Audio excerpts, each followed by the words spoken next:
My name is Sarah. I am 34 years old, and I never thought the day would come when I would look into my own mother's eyes and feel absolutely nothing but pure hatred. I was standing in the middle of my living room, my hands shaking violently as I grabbed her cheap floral suitcase and threw it out the front door, watching it bounce down the porch steps and spill her clothes onto the wet driveway. She had sold them, my 3 rings. The only physical memories I had left of the people I loved most in this world, pawned off for quick cash. When I demanded an explanation, screaming at the top of my lungs until my throat was raw, she just stood there, staring at the floor, refusing to say a single word in her defense. I screamed at her to get out of my house and never come back, locking the heavy deadbolt the second she crossed the threshold into the freezing rain. But 3 days later, while aggressively scrubbing the baseboards in her empty room to erase the lingering smell of her cheap perfume, I found a small leather notebook taped underneath the bottom drawer of the nightstand, and the first sentence I read made my blood run completely cold.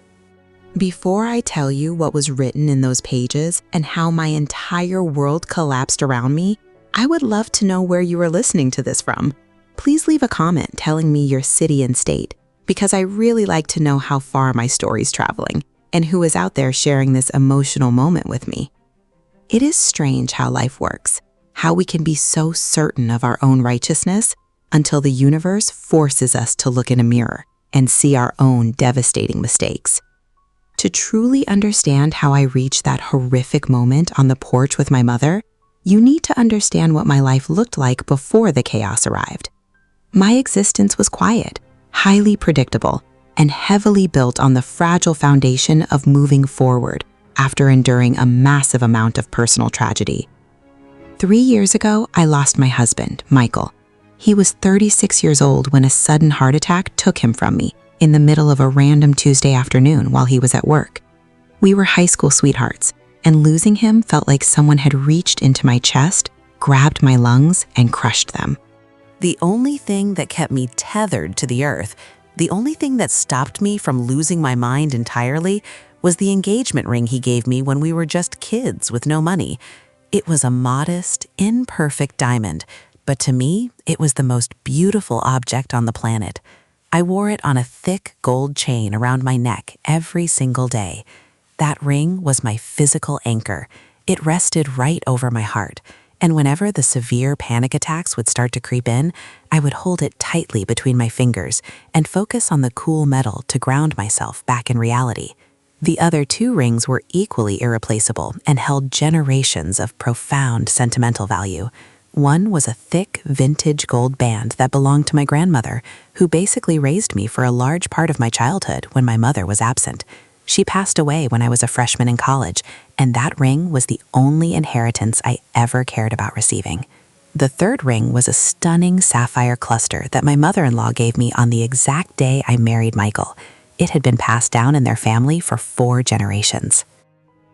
I kept the gold band and the sapphire ring in a small velvet box tucked securely away in the back of my bedroom closet, bringing them out only on special holidays when I desperately needed to feel surrounded by the family I had lost. They were not just pieces of jewelry to me, they were fragments of my very soul, tangible proof that I had been loved profoundly. My mother, Martha, 62 years old, was never exactly the warm, nurturing type. We had a highly complicated, often strained relationship. Growing up, she was always emotionally distant, always chasing a new business venture or moving in with a new boyfriend, leaving me to fend for myself or stay with my grandmother. But about 6 months ago, I got a phone call late at night that changed everything between us. She was crying hysterically on the other end of the line. She had lost her apartment, her savings were completely gone due to a financial mistake, and she was currently sleeping in the back seat of her freezing car. Despite our incredibly rocky past and all the resentment I carried, I am not a monster. I could not let my own mother sleep in a car during the harsh winter months. So I drove out, picked her up, and brought her to my house, clearing out the spare bedroom for her. Having her living in my house was incredibly difficult. The tension in the air was thick enough to cut with a knife. She was constantly criticizing the way I kept the house, the food I cooked, and most painfully, the fact that I was still deeply mourning Michael after 3 years. I tried so hard to keep the peace. I really did. I bit my tongue when she made passive-aggressive comments about my career as a freelance graphic designer. I swallowed my frustration when she would leave a mess in the kitchen for me to clean after I had been working at my computer for 10 hours straight. I confided heavily in my best friend Jessica, a 34-year-old intensive care nurse who had been my absolute rock since college. I would sit on Jessica's porch, drinking cheap wine and crying about how suffocating it felt to have my critical mother invading my only safe space. The nightmare began on a Tuesday, exactly 3 years to the day since Michael had passed away. I woke up feeling incredibly heavy, a familiar dark cloud of grief pressing down hard on my shoulders. I decided I was going to wear all 3 rings that day to work. I wanted to feel their comforting weight on my skin. I reached for the gold chain around my neck that usually rested on my wooden nightstand, but my fingers grasped empty air. The chain was completely gone. Panic flared in my chest instantly, hot and suffocating. I tore the bed apart, shaking out the heavy blankets and checking under the metal bed frame. Nothing.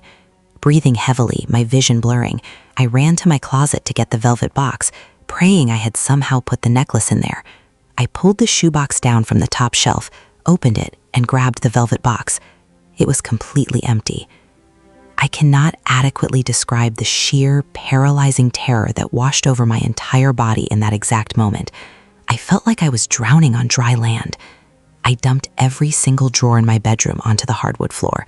I crawled on my hands and knees, frantically running my fingers through the carpet fibers, sobbing uncontrollably as my mind raced through every horrible possibility. I spent 3 agonizing hours tearing my own room apart, convincing myself I was just losing my mind and misplacing things. But deep down, a dark, terrible suspicion was growing rapidly in the pit of my stomach. I lived alone. The doors were always locked. No windows were broken. The only other person who had access to this house, to my bedroom, was my mother. I marched down the hallway, my vision going completely red with blind rage, and threw open her bedroom door. She was sitting quietly on the edge of the guest bed, folding a green wool sweater. She looked up at me, and I demanded to know exactly where my rings were. My voice was a guttural, terrifying growl I did not even recognize as my own. She froze completely. Her hands stopped moving mid-fold, and she refused to look me in the eye, staring blankly at the wall instead. I stepped closer, my heart hammering violently against my ribs, and screamed at her to answer me immediately. "Where are they?" I demanded, grabbing her roughly by the shoulders. She gently pulled away from my grasp, looking down at her lap, and whispered that they were gone. She said she had taken them to a pawn shop 2 towns over yesterday afternoon. I felt all the air violently leave my lungs. I asked her why, begging her to tell me this was a sick joke. She just kept staring at the floor, offering absolutely no explanation. That was the exact moment something deep inside my brain snapped completely. I grabbed her cheap floral suitcase from the closet and started throwing her clothes into it haphazardly, not caring what broke or tore. I was crying so hard I could barely see my own hands, screaming at her that she was a vile monster, that she had stolen the only things keeping me alive and sane. I did not fight back at all. She just quietly packed the rest of her toiletries while I hovered over her, shaking violently with uncontrollable rage. I dragged her heavy bag to the front door and threw it out into the rain. I evicted my own mother without a single second thought. I stood on the porch and watched her walk down the street in the freezing downpour, pulling that suitcase behind her, and I felt a twisted sense of victory mixed with profound, nauseating sickness. I slammed the door, locked it, and slid down the wood, sobbing until I threw up. The next 3 days were a complete blur of absolute, suffocating misery. I called the local police department, but because I had no concrete proof she took them, and she was considered a legal resident in my home, there was very little they could do immediately. I drove my car to every single pawn shop within a 50-mile radius, shoving printed pictures of the rings into the faces of the clerks, begging them to check their recent purchase logs. Nobody had seen them. They were completely gone, swallowed up forever by the selfish greed of a woman I was supposed to call family. Jessica came over every single evening after her shift at the hospital, bringing takeout containers of food I could not bring myself to eat. She sat with me on the couch while I stared blankly at the television screen. Jessica was furious on my behalf, constantly validating my decision to kick her out. By the morning of the 4th day, I could not stand walking past her closed bedroom door anymore. The faint smell of her cheap lavender perfume was seeping out from under the door crack. I decided I was going to scrub the room completely clean, to violently erase every single trace of her existence from my safe sanctuary. I opened the bedroom windows wide, letting the freezing winter air blast through the room to clear the stench. I aggressively stripped the bed, throwing the sheets and blankets directly into a black plastic garbage bag. I got down on my hands and knees with a large bucket of heavy bleach water and started furiously scrubbing the baseboards. I was scrubbing so hard my knuckles were cracked and bleeding, channeling all my profound grief into the physical labor. That was when I bumped hard into the nightstand and a small, worn leather notebook fell to the floor. I picked the notebook up off the floor, frowning in deep confusion. It had been taped very securely to the underside of the bottom drawer. I immediately recognized my mother's messy cursive handwriting etched into the front leather cover. It was a personal diary. My very first instinct was to throw it directly into the trash bag along with her discarded tissues and empty lotion bottles. I wanted absolutely nothing to do with her excuses. But some morbid curiosity, or maybe some invisible guiding force, strongly urged me to open the cover. I sat cross-legged on the damp, cold hardwood floor, the harsh chemical smell of bleach burning my nostrils, and turned to the very first page. The entry was dated exactly 5 months ago, right around the time she first moved into my house. The first sentence read, "I am going to die soon, and I am so incredibly terrified, but I cannot let Sarah know." My heart skipped a heavy beat, and my hands started to tremble violently as I continued to read the cramped, hurried words filling the pages. The diary detailed a massive, devastating secret she had been keeping entirely to herself for months. She had recently been diagnosed with late-stage, inoperable pancreatic cancer. The doctors had given her less than a year to live. The financial ruin she had told me about when she called crying, it was only partially true. The money had not gone to bad investments or gambling.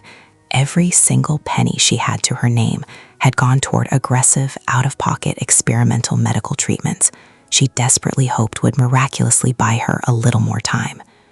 When the money completely ran out and she lost her apartment, she swallowed her massive pride and came to me, not to leech off my financial success, but because she simply wanted to spend her final, painful days near her only child.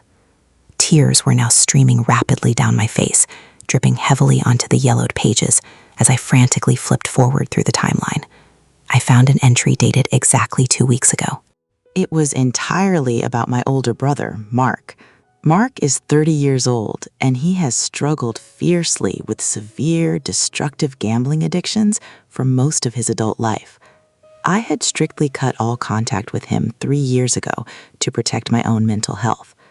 My mother's private diary revealed that Mark had recently gotten deeply involved with some incredibly dangerous, violent loan sharks. He owed them a staggering $40,000, and they had given him a strict, unforgiving deadline. They had somehow found out where I lived, and they had explicitly threatened Mark that if he did not pay the money immediately, they were coming to my house to collect the massive debt in blood. My mother had intercepted a terrifying, threatening phone call meant for me while I was in the shower one morning. She realized in that moment that my life, my physical safety, was in imminent, deadly danger, entirely because of my brother's reckless, selfish mistakes. The diary entry from the day before my rings went missing was almost completely illegible, heavily stained with what looked like her own dried tears. "I have absolutely no money left," she wrote desperately. "Mark is going to get my beautiful Sarah killed." These violent men are not playing games. I searched the entire house for anything of value to pay them off. I found the rings. I know exactly what they mean to her. God, please forgive me. I know doing this will destroy her completely. She will hate me forever. But she will be alive to hate me. I will take the heavy blame. I would rather my daughter curse my name every day for the rest of her life than see her hurt. I dropped the small notebook onto the floor. A loud, piercing scream, entirely different from the angry one I had unleashed days ago, ripped its way out of my burning throat. It was a sound of pure, unadulterated agony, of soul-crushing, irreversible regret.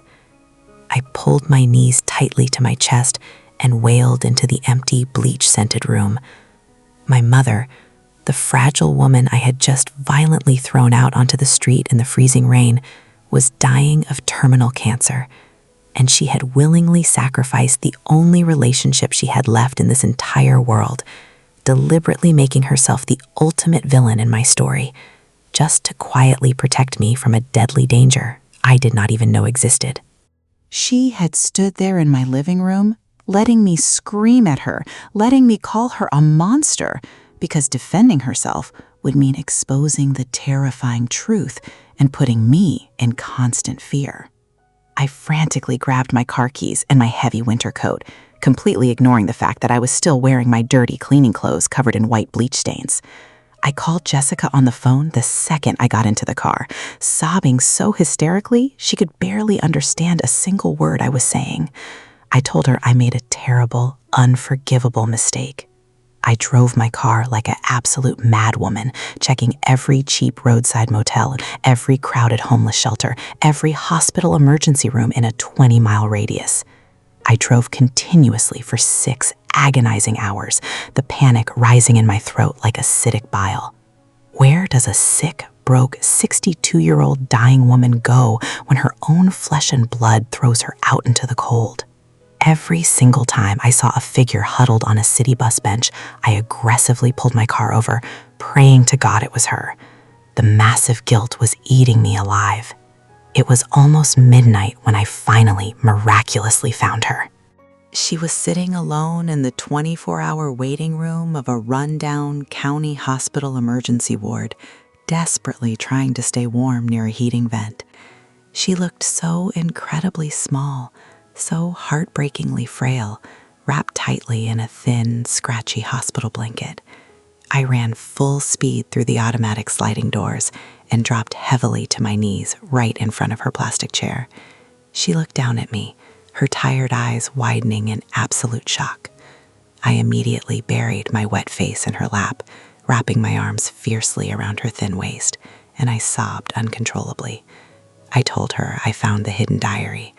I told her I knew absolutely everything. The terminal cancer, Mark's dangerous debt, the ultimate sacrifice she made. She started to cry softly, her fragile, shaking hands stroking my messy hair, shushing me gently like I was a little girl again. I looked up at her, my vision completely blurred with heavy tears, and told her that those rings meant absolutely nothing compared to having her in my life. I told her I would gladly burn 1,000 diamond rings just to have one more single day with her. The intense anger I felt days ago was completely gone, entirely washed away by a massive tidal wave of desperate love and profound, immediate forgiveness. I gently helped her stand up on her weak legs, wrapped my warm, heavy winter coat around her shivering shoulders, and slowly walked her out to my heated car. I brought her back to my house, back to her clean, safe room, and tucked her securely into bed. The very next morning, I aggressively tracked down the private buyer she had sold the jewelry to, explaining the heartbreaking situation and begging for mercy. He allowed me to buy them back, though it cost me nearly everything I had in savings. I eventually got the rings back, but they no longer hold the exact same meaning they used to. Now, when I look down at the vintage gold band, the beautiful sapphire and the diamond, I don't just see the family I lost in the past. I see the incredible, terrifying, overwhelming strength of a mother's pure, unconditional love. My mother lived for exactly another 7 months after that horrible night. Those 7 months were unquestionably the hardest, most painful, and yet most profoundly beautiful days of my entire life. I took full care of her, bathing her fragile body, feeding her when she was too weak, and listening to all her amazing stories. We completely healed decades of deep resentment and painful misunderstanding in that short amount of time. When she finally passed away in her sleep, she was tightly holding my hand, knowing without a single shadow of a doubt that she was immensely loved and completely forgiven. Losing those precious rings temporarily taught me a profound lesson I will carry within my heart until my very last breath. Material things, no matter how much sentimental value we attach to them, are ultimately just cold metal and polished stone. The true, lasting legacy of our loved ones is not what they leave behind in velvet boxes, but the incredible sacrifices they willingly make for us when we are not even looking. True forgiveness is not just a gift you give to someone else. It is the ultimate key that frees your own soul from the prison of bitterness and regret. If you suddenly found out someone you loved betrayed you just to save your life, would you be able to forgive them as quickly as I did? I truly hope you never have to find out. Until the next story.